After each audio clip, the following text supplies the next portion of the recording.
याद रखिए। लेकिन एक अजीब हाल है, याद रखिए, जो होना नहीं चाहिए और जिस तरह से दीगर कौमें चल पड़ी है, उन्होंने एक रवैया इख्तियार किया। वो रवैया क्या है? बहुत घटिया और ख़तरनाक रवैया है। वो रवैया है कि जब कोई इंसान बूढ़ा हो जाता है तो वो जिस तरह से एक मशीन को, एक चीज़ को, जो गैजेट होता है या एक चीज़ जिसको इस्तेमाल किया जाता है एक लंबे अरसे तक, फिर जब वो ख़राब हो जाती है तो उसको रिप्लेस या उसको फेंक डिस्कार्ड कर दिया जाता है। तो दीगर कौमों ने ये समझा कि जो लोग ज़िंदगी अपनी गुजार चुके हैं, अपनी उम्रों में जो जवानी में उनको देना था, समाज को, बच्चों को, ख़ानदान को, घर को, मुल्क को, शहर को दे चुके हैं, इसके बाद अब इनको हम रख नहीं सकते, तो इनको डिस्कार्ड कर देना चाहिए, इनको रिप्लेस कर देना चाहिए। अब ऐसा ह्यूमन बीइंग तो ज़ाहिर सी बात है कोई यार्ड नहीं है जंग जहाँ ले जाकर उनको फेंक दिया जाए। तो नतीजतन उन्होंने कुछ कॉन्सेप्ट डेवलप किए और वहाँ बूढ़े घर बना दिए गए कि भाई जो अब बेकार हो गए समाज के, लाके बूढ़े घरों में इनको फेंक दिया जाए और लाकर उनको छोड़ दिया जाता है।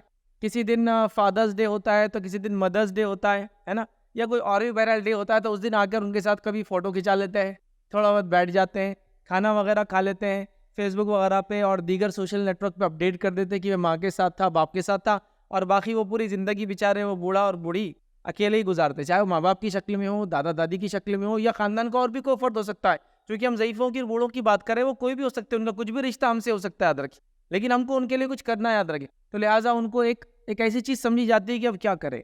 मैंने यहाँ तक लोगों को सुना कि भाई वो अब्बा इतने बूढ़े हो गए, दादा इतने बूढ़े हो गए, इतना तंग करे कि ऐसा दिल बोल रहा है कि कहीं ले जाना इनको, अब इनको याद तो कुछ रहता नहीं, और छोड़ के अपन नहीं आ जाना, फिर कहीं भी घूमते रहेंगे जो भी होगा, लेकिन अपन तो तंग आ गए भाई इनसे ये नहीं जमता।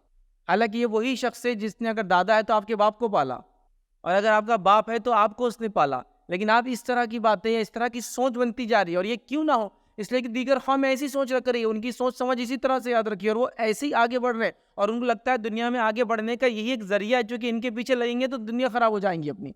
नतीजतन वो उनको एक वेस्ट ऑफ टाइम समझ रहे हैं, उनको वक्त देना।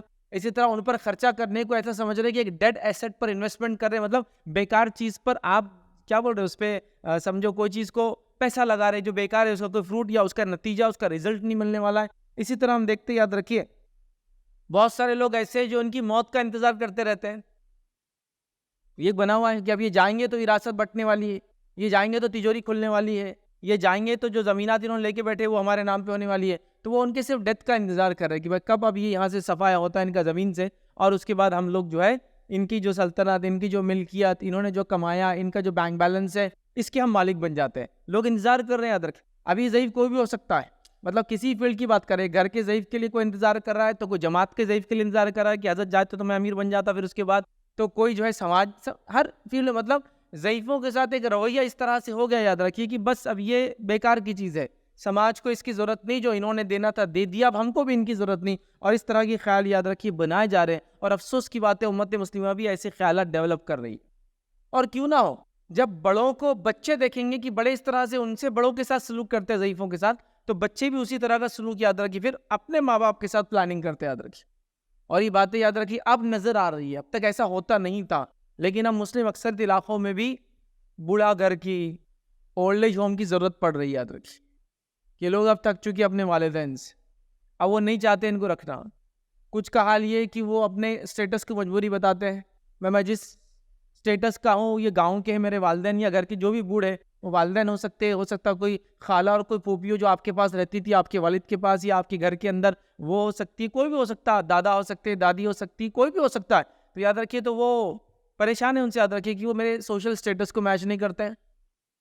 कोई इस चीज़ का बहाना बनाए हुए कि ठीक है माँ बाप तो है, लेकिन अब मैं तो बाहर जॉब करता हूँ ना, अब ये बीमार है तो किसी और को हम क्या बोलेंगे, उसको आउटसोर्स कर देते हैं इनकी खिदमत, कि भाई पैसे ले लो, इनकी खिदमत कर दो, पैसे ले लो, फलां कर दो। लेकिन बचपन में जब छोटे थे, हम बच्चे थे, चाहे वो कोई भी ज़ईफ़ हो, याद रखिए, और उसने अगर आपके साथ था, आपका कोई रिश्तेदार है, कुछ ना कुछ आपके डेवलपमेंट में उसका पार्ट होता ही है, और जितना करीबी रिश्ता होता है उतना ज़्यादा उसका हिस्सा आपके अंदर होता है। लेकिन हमारे पास हाल ये है कि हम उनको आज बेकार की चीज़ समझते हैं, याद रखिए। हाँ, मैं जानता हूँ, ज़ाहिर सी बात है, बुढ़ापा बहुत सारी कमज़ोरियों को लाता है, बुढ़ापा बहुत सारे खर्चों को हो सकता है, बीमारियों की वजह से, बुढ़ापा हो सकता है बहुत सी बार वक्त डिज़र्व करे, बुढ़ापा हो सकता है बहुत सी बार आपके फिजिकल, जिसको कहेंगे मोबिलिटी को रोक दे, कि भाई आप जा नहीं सकते, इसलिए घर में कोई बीमार है उसकी खिदमत करना है, उसके साथ रुकना है। एक भाई को या एक बहन को कंपलसरी होता है, घर में कोई एक फ़र्द को होता है।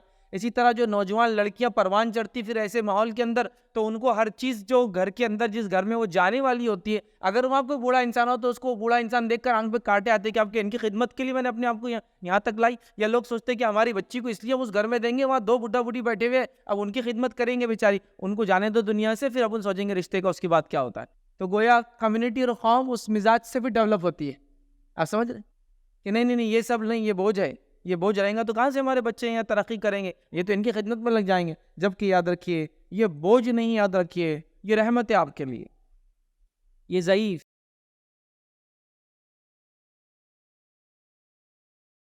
अस्सलाम वालेकुम। आप भी हमारे इस काम में ताउन करें अपनी ज़कात और सदक़ात के ज़रिए। डोनेशन डिटेल्स के लिए डोनेट अस पर क्लिक करें। अगर आपको हमारे वीडियोज़ पसंद आए हैं तो इसे शेयर करें और सबके हक़दार बनें। रोज़ाना हमारे वीडियोज़ को पाने के लिए हमारे यूट्यूब चैनल को सब्सक्राइब करें और बेल आइकन दबाएं। हमसे दीगर सोशल मीडिया पर जुड़ने के लिए वीडियो में दिए गए आईडी को सर्च करें। जज़ाकल्लाह।